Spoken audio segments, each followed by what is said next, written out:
Bonjour. Bonjour. Joyeuse fête, joyeux Noël. Martin m'a proposé quelque chose ce matin. Il m'a dit, on va inverser les rôles. Il dit, je vais prêcher, tu vas présider. J'ai dit, c'est une pas pire idée, on a remis ça pour une autre fois. Alors ce matin, comme on a annoncé, c'est « Allons au-devant de lui avec des louanges ». C'est une période de l'année où il semble, c'est vrai, plus facile à aller devant le Seigneur pour lui donner des louanges à cause de la fête. Il y a un petit garçon, je vais essayer d'avancer ça ici. Il y a un petit garçon qui était assis tranquille en attendant que sa mère sorte de l'épicerie. Alors qu'il attendait, un homme s'approche de lui et lui demande doucement, « Pourrais-tu me dire où se trouve le bureau de poste? »« Oui, monsieur. Vous n'avez qu'à continuer, dit le petit garçon. Vous continuez tout droit pour une couple de rues, et puis vous tournez à droite. » L'homme le remercia gentiment et lui dit, « Je suis le nouveau pasteur en ville. Viens à mon église dimanche prochain et je te montrerai comment aller au ciel. » Alors le petit bonhomme s'éclate de rire. Il rit à chaudes larmes et dit, « Voyons, monsieur, vous ne savez même pas comment aller au bureau de poste. » Alors aujourd'hui, c'est ça notre texte, le psaume 95. Et dans notre texte, nous ne trouvons pas un ou deux, mais 3 invitations pour adorer le Seigneur, pour aller adorer le Seigneur. Autrefois, à l'automne, chaque année, les fidèles juifs se rendaient à Jérusalem pour participer à leur fête nationale qui durait pendant toute une semaine, célébrée avec beaucoup de joie. Et peut-être la chose la plus proche de cette fête-là, on pourrait dire aujourd'hui, dans notre culture, ça ressemble à Noël ou à Pâques comme événement. Et le psaume 95 nous invite à la louange et il le fait de 3 façons. Une invitation à la réjouissance, premièrement. Une invitation à la joie. Nous lisons « Venez, chantons avec allégresse à l'Éternel. Poussons des cris de joie vers le rocher de salut. Allons au-devant de lui avec des louanges. Faisons retentir des cantiques en son honneur. » Psaume 95, 1 et 2. Dans les 2 premiers versets, dans ces versets, nous retrouvons plusieurs enseignements sur l'adoration, les verbes conjugués à la première personne du pluriel, tels que « chantons » et « allons » que nous retrouvons ici. C'est la louange collective. Une invitation à la louange. Dans notre culture aujourd'hui, beaucoup restent, malheureusement, je dirais, à la maison, dans l'intimité de leur foyer, puis ils peuvent tout simplement zapper avec leur poste de télévision, puis écouter une émission, une prédication, une chorale, de la musique, tout ça, ce qui peut être une très bonne chose, mais ils évitent de cette façon-là d'aller rencontrer collectivement la communauté, les chrétiens, l'Église. Et le texte d'aujourd'hui parle de quelque chose de bien différent. C'est tout à fait vrai que nous avons besoin d'être seuls. Le Seigneur a bien dit d'entrer dans sa chambre, de fermer la porte et de prier. Il y a un temps pour ça, c'est vrai. Tout à fait vrai que nous avons besoin de méditer, d'être seuls avec le Seigneur au cours de la semaine. Mais nous avons aussi besoin de prendre part à la collectivité, pas vrai? D'une église locale, Les 2 versets que nous avons lus nous invitent justement à faire partie du corps, qui est appelé l'Église, le corps de Christ, de la collectivité, et pas seulement individuellement. Les 2 ont leur place.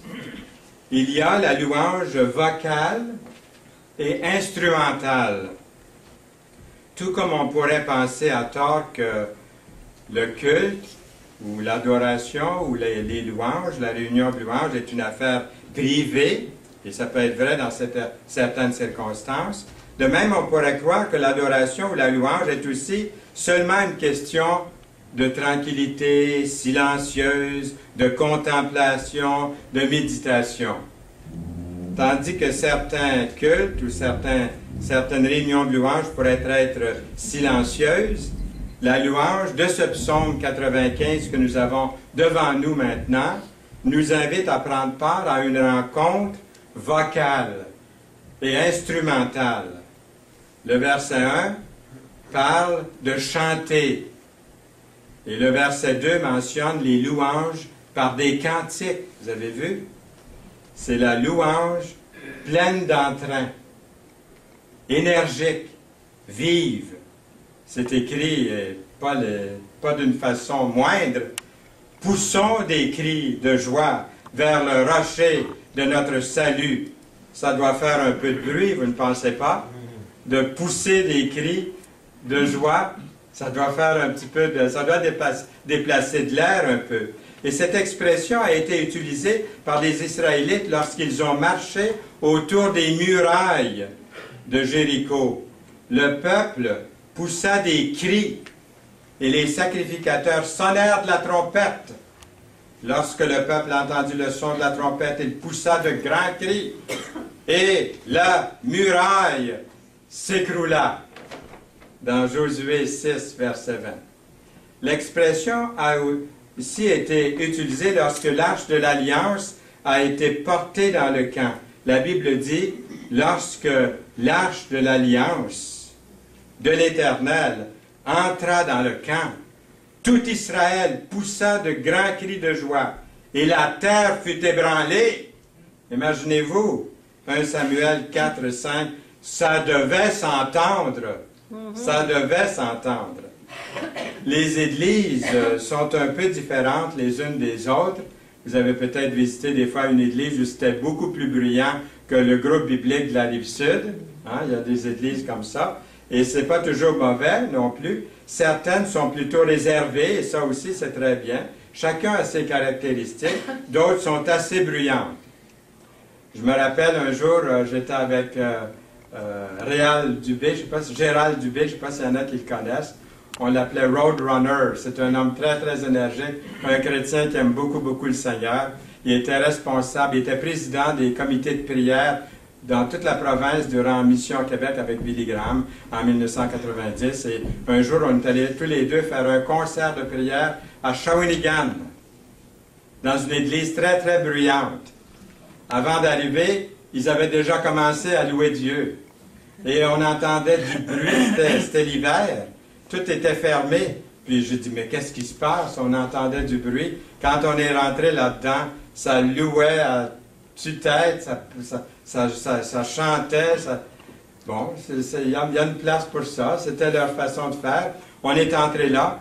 Et le Seigneur m'a comme parlé pendant les quelques minutes avant de me lever pour aller donner le message, que peut-être ce qui manquait dans cette église-là, c'était le silence. Parce qu'il y a la place pour louer le Seigneur aussi dans le silence.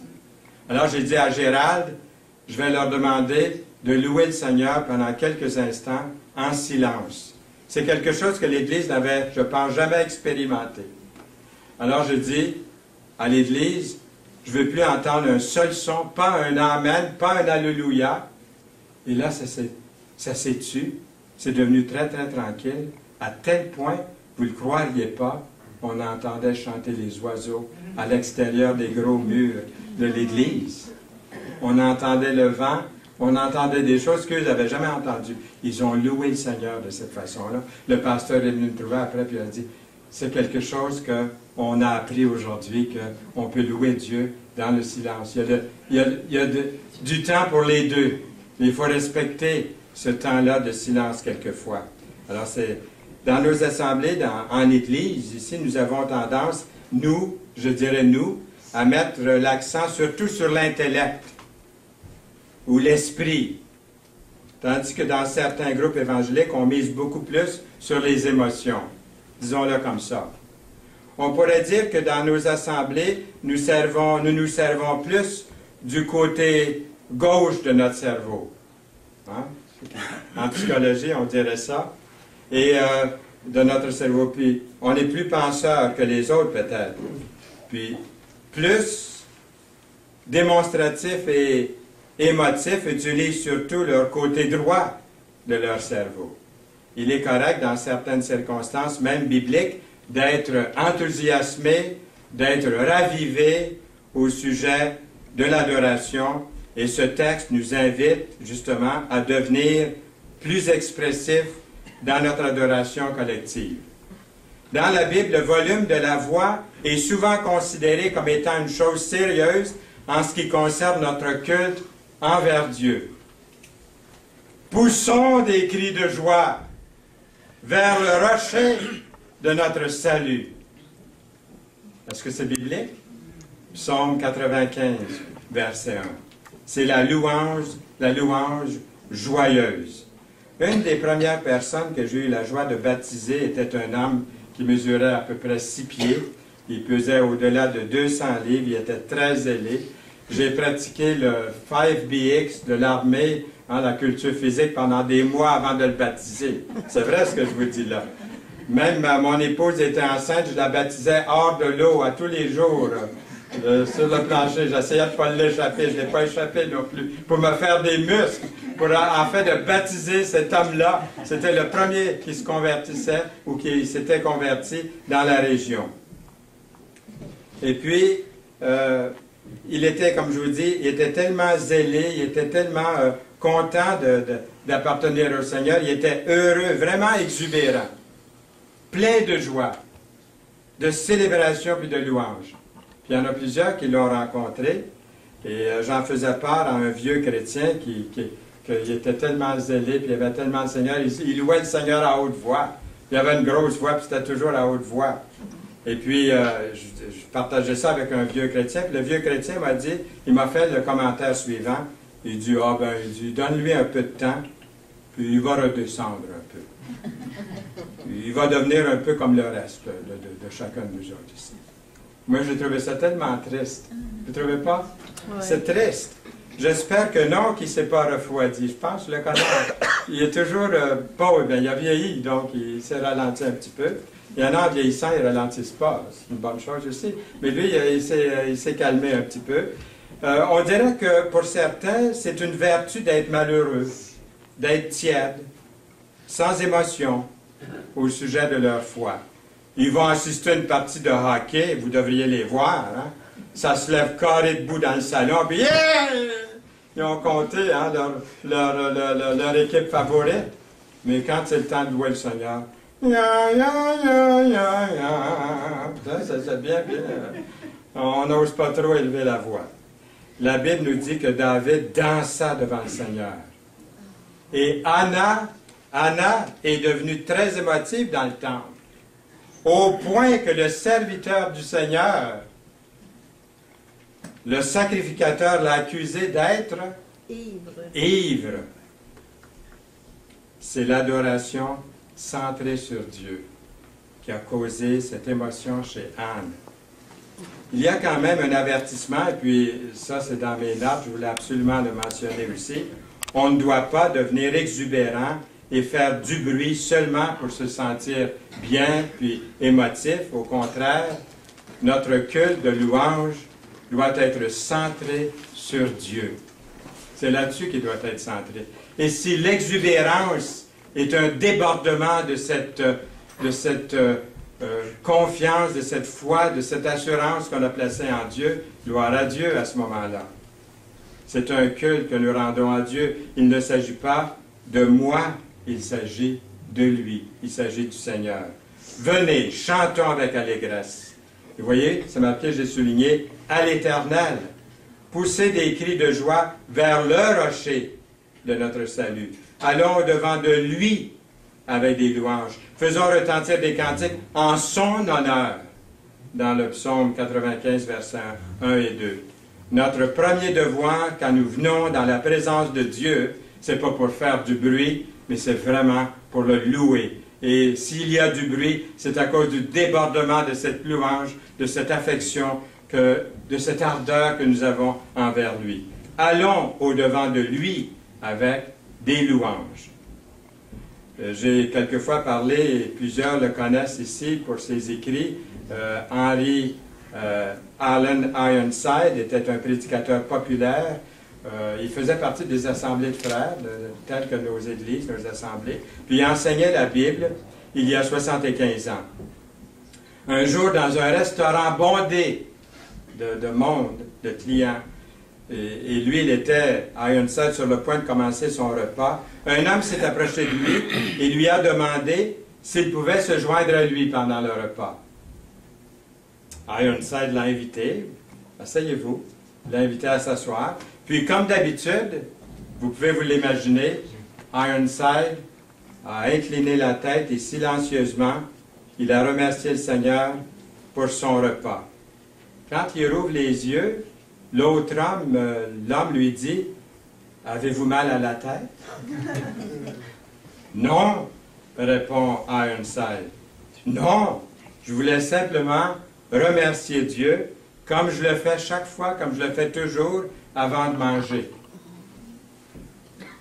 L'homme dit, « Ah, vous êtes un de ceux-là, vous, hein? » Il dit, « Moi, je ne vois pas le besoin de remercier qui que ce soit. C'est moi qui gagne mon argent, mon salaire, et à la sueur de mon front, et je n'ai pas besoin de rendre grâce à Dieu ou à peu ou à quiconque quand je mange. » Ironside lui répond, « Ah bon? Tout juste comme mon chien, c'est ce qu'il fait lui aussi. » La gratitude exige une attitude d'humilité et de modestie. Offrir des louanges ou des remerciements au Seigneur, c'est avouer notre dépendance de lui, n'est-ce pas? Une bonne attitude, c'est exprimé de la façon suivante. Il dit, « Je suis heureux d'avoir à payer les impôts que je paie parce que cela signifie que je suis employé ou un employé. Mes vêtements qui sont un peu trop serrés parce que cela signifie que j'ai assez à manger. Mon ombre qui me suit partout parce que cela signifie que je suis dehors au soleil. Une pelouse qui a besoin d'être tondue, les fenêtres qui ont besoin d'être nettoyées et les dégouttières qui ont besoin d'être remplacées parce que cela signifie que j'ai une maison. L'espace que je trouve à l'extrémité, tout au bout du terrain de stationnement, parce que cela signifie que je suis capable de marcher. Ma facture de chauffage qui est énorme, parce que cela signifie que je suis au chaud. Pourquoi nous plaindre du gouvernement? Parce que cela signifie que nous avons la liberté d'expression. La dame derrière moi à l'église qui chante faux et fort, parce que cela signifie que je peux entendre. La pile de linge à laver et à repasser, parce que cela signifie que mes proches se trouvent à proximité. Mon réveil matin qui sonne tôt chaque matin, parce que cela signifie que je suis vivant. La fatigue et les douleurs musculaires à la fin de la journée, parce que cela signifie que j'ai été productif. Deuxièmement, un appel à la révérence. Nous citons le verset à nouveau, « Venez, prosternons-nous et humilions-nous, fléchissons le genou devant l'Éternel, notre Créateur », au verset 6 du psaume 95. Dans ce verset, on retrouve un chant, avez-vous remarqué, on retrouve un changement de ton ici.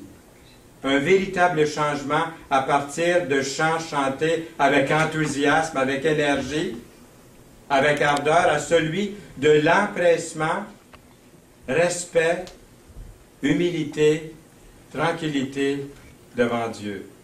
Dans les versets 1 et 2, l'adorateur se trouve dans la présence de Dieu, faisant retentir des cantiques en son honneur. Retentir, en son honneur.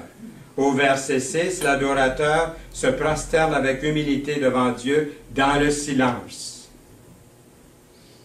Venez, prosternons-nous et humilions-nous. Pourquoi adorer Dieu? Pourquoi est-il digne d'adoration? Deux raisons trouvées dans ce psaume, en raison de sa grandeur. Car l'Éternel est un grand Dieu, verset 3. Dieu est le créateur de l'univers. Il tient dans sa main les profondeurs de la terre. Et les sommets des montagnes sont à lui. La mer est à lui. C'est lui qui l'a faite. La terre aussi. Ses mains l'ont formée.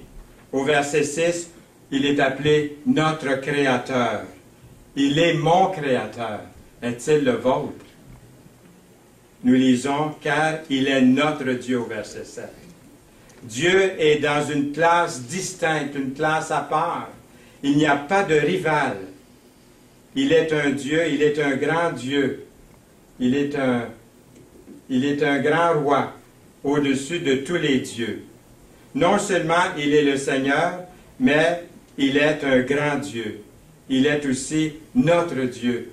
Il est mon Dieu. Est-il votre Dieu?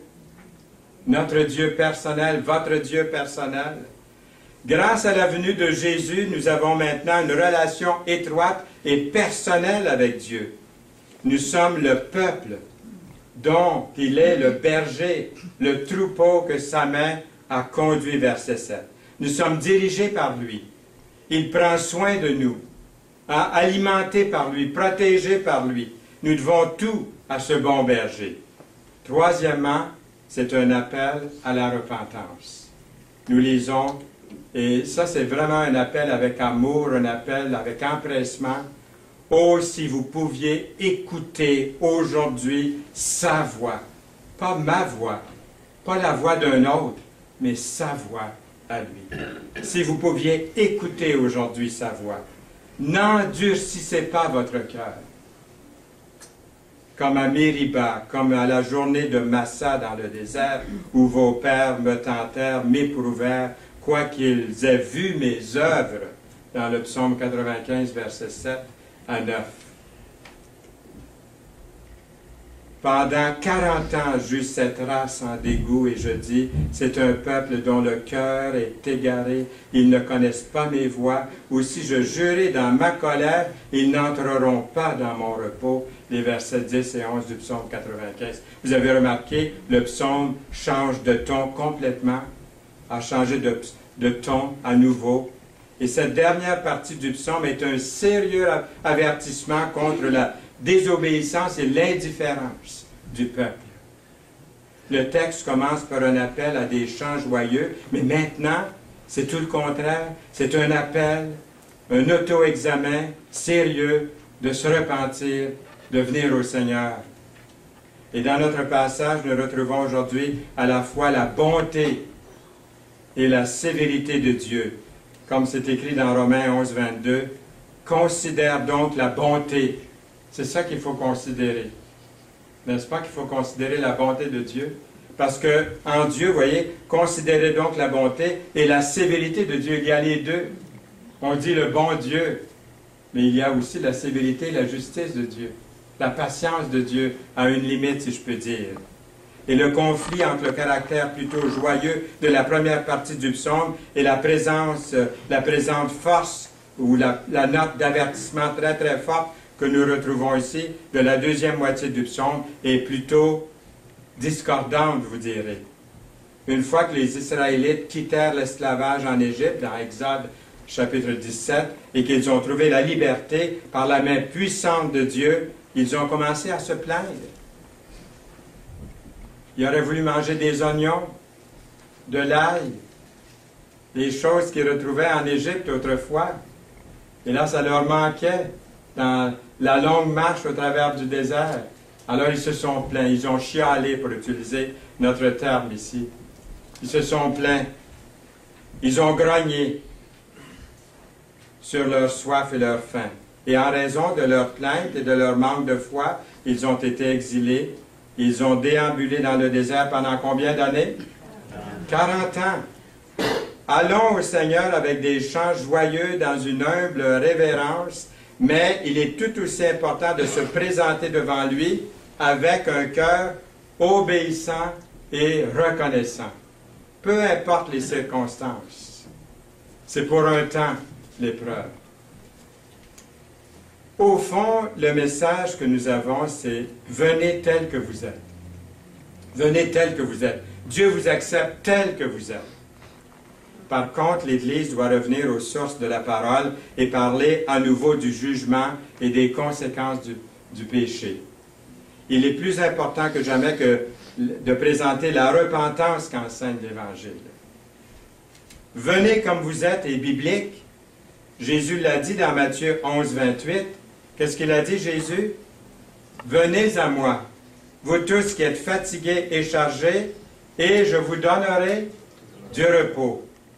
Il est vrai également que Jésus a accepté la femme surprise en adultère dans Jean 8, versets 1 à 11. Mais il est aussi vrai qu'il lui a dit, « Femme, où sont ceux qui t'accusaient? Personne ne t'a-t-il condamné? » Elle répondit, « Non, Seigneur. » Et Jésus lui dit, « Je ne te condamne pas non plus. Va et ne pêche plus. » Et lorsqu'on a préparé le message, Yolande était assise à côté de moi. Elle a dit, c'est une chose difficile à faire. C'est pas facile à faire, va, ne pêche plus, que Jésus dit à la Samaritaine. Et j'ai ajouté, j'ai dit à Yolande, oui, mais ce que le Seigneur est en train de lui dire, c'est, va et ne fais plus ce que tu faisais. C'est ça que le Seigneur lui dit, au fond. Le problème, c'est que pour certains, venir comme vous êtes, trop souvent veut dire rester comme vous êtes. Le Seigneur nous appelle à l'adoration, il nous appelle à vivre fidèlement devant lui. Nous pouvons venir comme nous sommes, tels que nous sommes. Mais nous ne devons pas rester comme nous sommes. Le péché doit être abandonné. En conclusion, 3 invitations pour la louange. Un appel à se réjouir, un appel à la révérence, un appel à la repentance. Notre texte se termine par une révérence à entrer dans le repos de Dieu. Ça, c'est un message qui est extraordinaire dans la parole, le repos de Dieu. Dans le Nouveau Testament, l'auteur de l'Épître aux Hébreux en parle et souligne qu'il y a encore un lieu de repos pour l'enfant de Dieu qui lui demeure fidèle. Dans Hébreux 4.1, nous lisons « Craignons donc, tandis que la promesse d'entrer dans son repos subsiste encore, qu'aucun de vous ne paraisse être venu trop tard. » C'est maintenant le jour du salut, c'est maintenant le jour favorable. Demain, ça peut-être ne sera pas là pour vous ou pour moi. Dans Hébreux 4.3, nous lisons « Pour nous qui avons cru, nous entrons dans ce repos. » La paix, oh la paix que Jésus donne. Je ne la connaissais pas. Tout sur mon chemin rayonne depuis qu'il conduit mes pas. Dans Hébreux 4.11, empressons-nous d'entrer dans ce repos afin que personne ne tombe en donnant le même exemple de désobéissance dont nous avons lu il y a quelques instants dans les Israélites. Posons-nous la question, suis-je son enfant? Tout le monde est une créature de Dieu. Tout le monde. Tout le monde ne peut pas honnêtement dire, par exemple, pour reprendre les termes de notre texte au verset 7, « Il est notre Dieu. Et nous sommes le peuple dont il est le berger, le troupeau que sa main conduit. Oh, si vous pouviez écouter aujourd'hui sa voix. » Le verset 7 du psaume 95. Ceux et celles dont les péchés ont été purifiés par le sang de Jésus peuvent honnêtement affirmer être les enfants de Dieu. Amen. Amen. Amen. Seigneur, merci pour ce psaume 95. Seigneur, nous te prions de continuer à toucher notre cœur aujourd'hui et demain, pendant les jours que tu nous accordes dans ta grâce, de venir à toi et de te connaître encore plus, davantage, pour ta plus grande gloire. Amen. Amen.